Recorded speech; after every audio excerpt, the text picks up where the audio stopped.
So I'm in the car and I got a couple minutes to talk a little bit about my experience with a few things regarding computers and stuff like that, and my current build that I got going on.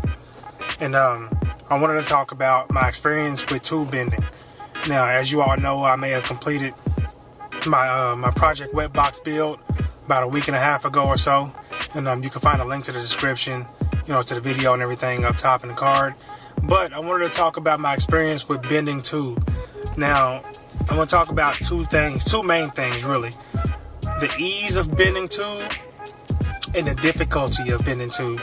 And I'm going to break these down into two subjects because I'll see a lot of people talking about bending tube and steps to getting the tubes that fit right and the angles and things like that. And I'm going to also touch on that, but not nearly as much, because there's tons of videos out there that you can find that are going to talk about that. But what I want to focus on is the ease of bending the tube and the difficulty of bending the tube. So let's jump into the video. Okay, so the first thing I want to talk about really is the ease of use when it came to bending my tube. Now, I noticed that there was a lot of people online in different forums and things like that, and they talk about bending tube. They will talk about how you need a mandrel kit, or you may need some type of bending apparatus, something to guide your bends, I guess you could say.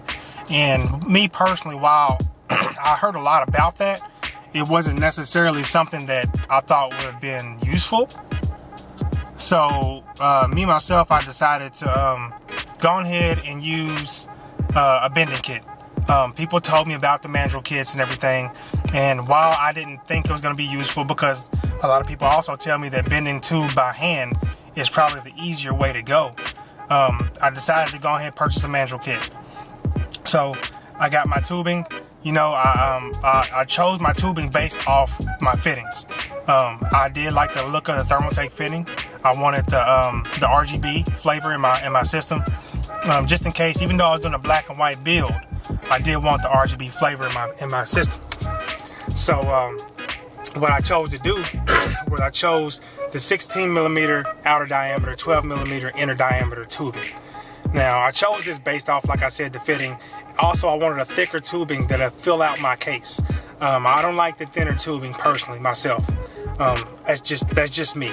So what I wanted to do pretty much was I wanted to go ahead and choose my tubing based off that. So I cut off a piece of tubing the first time, and I heated it up using the heat gun. The heat gun I used had a setting, a different temperature setting. So I set it to about 700 degrees on low settings or whatever. And when I set it to that degree, I didn't want an overheating of the tubing. I chose PETG. I chose PETG over acrylic because it bends easier. There's less bubbles in the tubing. That's pretty much the gist of it. And it cuts easier without fraying or cracking or anything like that when you cut it. So I cut off a piece of PETG tubing. When I cut that off, I used the mandrel to bend it, to get the angle that I wanted. I wanted a precise 90-degree angle, no degree variances or anything like that, because I had a specific bend that I wanted to do in my tubing. So I did that, and I learned quickly that the tubing wants to it gives way. It wants to go back to its original shape, pretty much. So the mandrel kit didn't really help in that sense. Yes, I did get the bend that I want, but there was a degree in variances or whatever in my bends. Now, the tube wanted to go back to its original shape, so there was a little flex in the tube when I finally took the mandrel off, and I didn't like that. So I tried out a piece of tubing to bend by hand, and I got it exactly the way I wanted it. Exactly the way I wanted it. I didn't use anything else but the rubber insert in my hands, and that's it. That's all I used, and it turned out really, really good. All of my bends in my system were done by hand. Every single one of them. None of them were done with the mandrel kit. Not a single one of them. I just used the rubber sleeving that came inside of it, and that was it. The rubber tube that came inside of it, and that's all. Now, getting that rubber tube inside of your tube, that's another thing. I used some soapy water. That's all I did. Soapy water helped me slide it in pretty easy. Mine out of the gutter, guys. But soapy water helped me slide it in pretty good. And I was able to get it all the way through, you know, to the precise area that I wanted to bend the tube at. So that definitely worked out for me. Another thing was, once I had the tube bent in the desired shape that I wanted, you're gonna have some residue behind from that soapy water. And also, if you decide to go ahead and, you know, chamfer the edges or deburr the edges, so you won't have anything catching on to the fittings, the O-rings and the fittings. So what I did was, I actually went through and hold on, I'm driving. I actually went through and rinsed the tube out, and I have like this little pipe cleaner, you know, for baby bottles and stuff like that. And I used a pipe cleaner to clean out the tubing to where it's perfectly clear. The pipe cleaner didn't leave any extra residue or scratches on the inside of the tube, thank God. So that's pretty much my experience with the ease of use, the ease of the bending, I guess you could say. Now, when it comes to the difficulty of bending tubing, that's a whole nother story, because I'm not talking about how difficult physically it is to bend the tube. It's the angles that we're talking about. So let's get into that part right now. All right, so switching scenes a little bit. I'm outside of my apartment complex, and I'm letting my girlfriend's son ride around on the scooter a little bit, so I'm outside playing around. So let's talk about the difficulty of actually bending the tube. Now, when we talk about difficulty, I'm not talking about, oh, it's physically hard to bend the tube, oh, it's so straining, because it's very easy to bend, especially by hand. You can do it with no problem. And the thing about it is, when you bend this tube, you have to make sure it fits the correct dimensions for your fittings. Meaning that you want your bends to be precise enough to actually fit on your fittings the way you want them to fit. With like straight right angles or 45-degree angles. I've seen some elaborate, very, very elaborate bends where people do 360 bends and corkscrew type of bends and stuff, you know. Now, I'm not that advanced yet, but I will be, mark my words.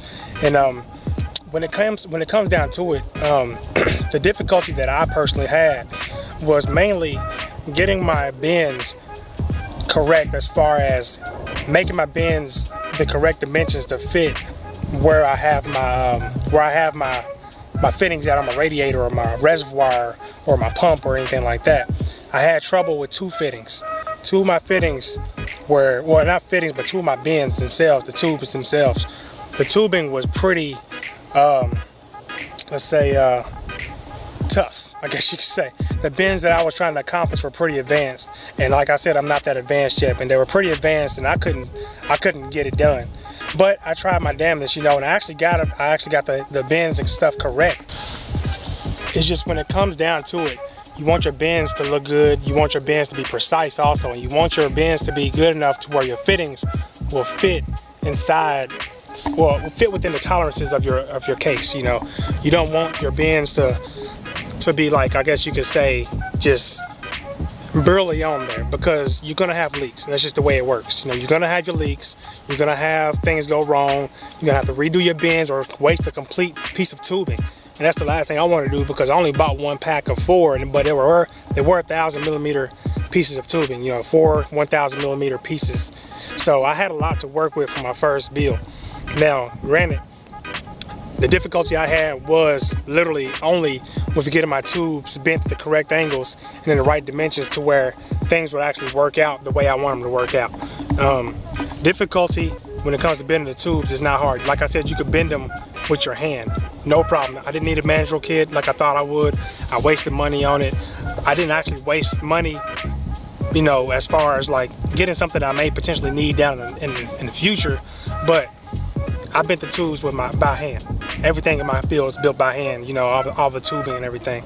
But getting your tubes precise, that's the main issue, because one of my tubes are actually crooked. You can't tell from the little montage I put together. You can't really tell unless you really, really look hard.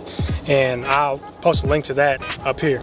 But you can't really tell, but I can tell when it's sitting on my desk. I can look at it and clearly tell that bend ain't right. But it works, you know. My tubing's working. There are no leaks whatsoever, not a single one. The only leak I had was from the fitting on the pump reservoir combo, you know, from the intake coming back into the reservoir. That's the only leak I had. But I mean, everything's working now. I straightened out that, and I actually had to redo that bend with a spare piece of tubing that I had laying out, and it barely fit, but it fit nonetheless. So good thing about that is I think that actually helps with my flow, with my water flow. There's less tubing, and there's less curves and bends and stuff that'll cause a decrease in flow, even if you ramp up your pump, you know. So that's really about it. That's really about it when it comes to the difficulty of bending the tube itself. But with that said, y'all, I'm going to go ahead and bring this video to a close. If you like what I do on my channel, drop me a like. If you like what I talk about in this video, subscribe to my channel. Comment in the comment section below. I got a lot more content. Dang on plane. Got a lot more content coming, guys. So this is Joe with Petty Fixes. I'm going to end this video. I'm out. He done fell like 5-6 times riding a scooter. But he's good though.